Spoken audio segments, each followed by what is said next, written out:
कणकवली शहरातील DSP garden गृहनिर्माण प्रकल्पात स्मार्ट मीटर बसवण्यावरून मोठा वाद निर्माण झाला। ग्राहकांना कोणतीही पूर्वकल्पना न देता सुमारे 30 पारंपरिक वीज मीटर बदलून स्मार्ट मीटर बसवण्यात आल्याचा आरोप नागरिकांनी केला। या प्रकारानंतर संतप्त नागरिकांनी तीव्र विरोध दर्शवत संबंधित अधिकाऱ्यांना जाब विचारला। शहरातील शाळा क्रमांक 5 नजीक असलेल्या प्रकल्पात अदानी कंपनीच्या कर्मचाऱ्यांकडून स्मार्ट मीटर बसवण्याचं काम सुरू असल्याची माहिती मिळताच नागरिकांनी घटनास्थळी धाव घेतली। स्मार्ट मीटर बसवण्यापूर्वी कोणतीही सूचना किंवा जनजागृती करण्यात आली नसल्याचा आरोप यावेळी करण्यात आला।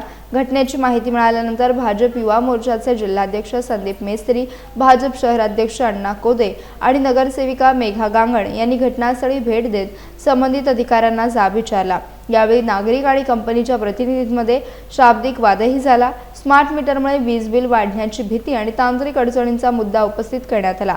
अखेर नागरिकांच्या तीव्र विरोधानंतर बसवण्यात आलेले स्मार्ट मीटर काढून पुन्हा जुने मीटर बसवण्यात आले। ग्राहकांच्या संमतीशिवाय स्मार्ट मीटर बसवू देणार नसल्याचा इशाराही यावेळी देण्यात आला। आज सकाळी 10 वाजता अदानी कंपनीचे काही कर्मचारी आलेत, म्हणजे जे मीटर स्मार्ट मीटर बसवतात ते, आणि आले अचानक येऊन त्यांनी मीटर बसवायला सुरुवात केली।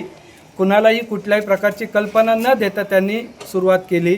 आणि ज्यावेळी आता दुपारी एक विषय झाला की बाबा त्या साहेबांनी एकाला फोन केला, आमच्या एका फ्लॅटधारकाला, त्यावेळी त्यांच्याशी बाचाबाच झाली। तेव्हा बाकीच्या जे फ्लॅटधारक होते त्यांना समजलं की बाबा काहीतरी खाली विषय झालेला आहे। आणि त्यावेळी आम्ही सर्व फ्लॅटधारक, खाली डीएसपी गार्डनचे सर्व फ्लॅटधारक आम्ही इथं आलो आणि चौकशी केली काय विषय झाला। तेव्हा आम्हाला समजलं की आमचे जे जुने मीटर होते ते काढून आम्हाला कुठल्याही प्रकारची कल्पना न देता अदानी कंपनीवाल्यांनी नवीन मीटर स्मार्ट मीटर बसवले आहेत।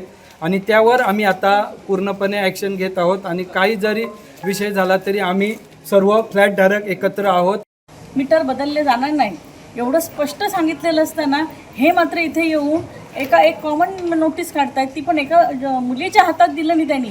आणि ही नोटीस आहे असं सांगून हे सकाळपासून 10 वाजल्यापासून व्यवहार चालू आहेत। बरं, 10 वाजल्यापासून बिल्डिंगमधले अनेक लोक येत जात असतील, त्यांनासुद्धा कोणाला सांगण्याची यांची जबाबदारी नाही। आता या एवढ्याशा गोष्टीवरनं मी मगाशी त्यांना विचारलं की कणकवली शहरात तुम्ही हे किती काम केले, तर 4000। आता माझी मागणी यांच्याकडे एवढीच आहे की 4000 मीटर जर तुम्ही बदलले ना तर तुमच्याकडे 4000 मला अर्ज पाहिजेत। 4000 ग्राहकांची मागणी पाहिजे की आमचा मीटर बदला, ते त्यांनी दाखवावं। आणि ह्यांच्याबद्दल आता आम्हाला पोलीस केस करायला लागणार की आमच्या शहरात येत आहेत आणि हे चोरीचं काम करत आहेत। आणि नागरिकांनी सुद्धा जागृत व्हावं। तुमच्याकडे जर तुमचे मीटर तुम्हाला न विचारता, न परमिशन घेता जर बदलले जात असतील, म्हणजे आता माहिती घेतल्यावर छोटीशी, म्हणजे एखादी त्या मीटरमध्ये जर दुरुस्ती असेल ना तर ती दुरुस्ती करायला जात नाहीत। तुमची तक्रार आली, दुरुस्ती करायची नाही, लगेच मीटर बदलून टाकायचा, हा कुठचा प्रकार आहे? मी ह्याच्या अगोदर आज ह्या बिल्डिंगला फक्त 4 वर्ष झालेली आहेत, ह्यांचे मीटर बदलण्याचं कारणच काय नाही ना। ज्या एकाची कोणाची तक्रार असेल त्याच्या मीटरबाबत तर त्याचा एकटीचा फक्त बदला ना, ही पद्धतच नाही आहे। किंवा एखाद्याची तक्रार आली आहे, मग मेघांची तक्रार आली आहे की माझा मीटर असं फॉल्टी आहे, तर तो मीटर आधी चेक करा ना, त्या मीटरमध्ये नेमका काय प्रॉब्लेम आहे। डायरेक्ट येताना तुम्ही स्मार्ट मीटर चिकटून जाता, ही काय चांगली हितावह गोष्ट वाटत नाही आहे। त्याच्यामुळे ह्या कंपनीच्या विरोधात किंवा हे जे अधिकारी आहेत, कुठे गेले ते अधिकारी आहेत, त्यांची अरेरावीची उत्तर होती संदीप मिस्त्रींना। म्हणजे तुम्ही माहिती घेणार नाही कोण बोलते, समोरची व्यक्ती कोण बोलतं, ती काहीतरी जबाबदार पदावर असेल, ती तिथले नगरसेवक असेल, ती तिथला सरपंच असेल, तर त्याची तुम्ही माहिती घेणार नाही आणि त्याला अरेरावीची उत्तरं देणार। तुझा इथे फ्लॅट आहे का, तू कोण विचारणार मला, हे कसली उत्तरं?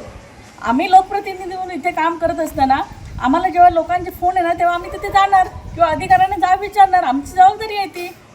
मग आम्ही विचारल्यानंतर तुम्ही आम्हाला ही उत्तरं देणार? तुमच्यात तो नम्रपणा नको काय? ह्या लोकांना जर विश्वासात घेऊन ह्यांचे मीटर चेक केले असते, तर मीटर बदलले असते तर त्यांनी दिली असती तुम्हाला परमिशन। त्याच्यामुळे ही काय पद्धत योग्य नाही आहे आणि ह्याचं त्यांना जाब आम्ही विचारणार आणि ह्यांची तक्रार आम्ही पोलीस स्टेशनला करणार।